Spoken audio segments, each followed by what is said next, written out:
Here are 6 things that you need to be doing to help groin or adductor pain or hip flexor issues.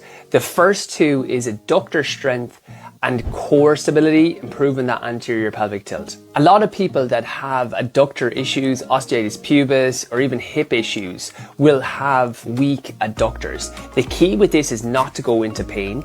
They'll also, because the attachments are so close together, lower abdominal weakness is also associated with people can have hernia issues or like pain, coughing or sneezing. Some of the exercises we do can combine these 2. So you see in these videos, we're finding our neutral spine and holding that, engaging the core, and then adding a squeeze and making sure it's pain-free. We can then adjust the difficulty of the exercise, changing the core position, and then continue. Next one, we have glute max and glute medius strengthening. Simple exercises like glute clams or side leg series, and then bridging can be important here.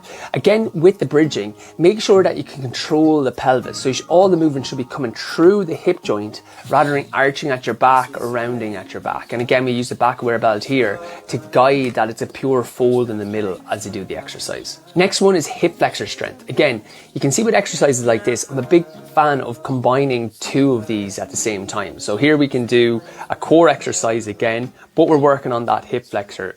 Another thing I like to do is inner range hip flexor. It's that when the knee is pulled up towards the knee, try keep the core solid. Okay, so we don't want that back moving that much. We're going to hold that sensor in that position and then let go. And then that really builds that inner range hip flexor strength.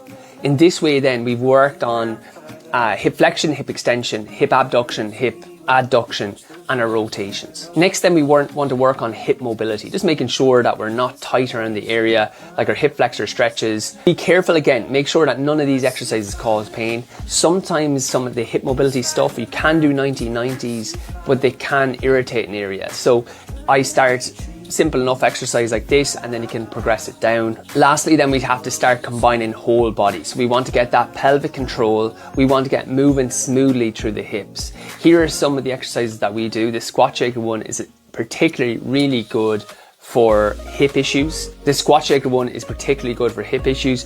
So with the BackAware Belt, not only do you get the technology to make sure that you know exactly where your pelvis is and you're doing things correctly, we also have follow along videos. So you can just play these videos and they will do all the rehabilitation I've been talking in those 6 points.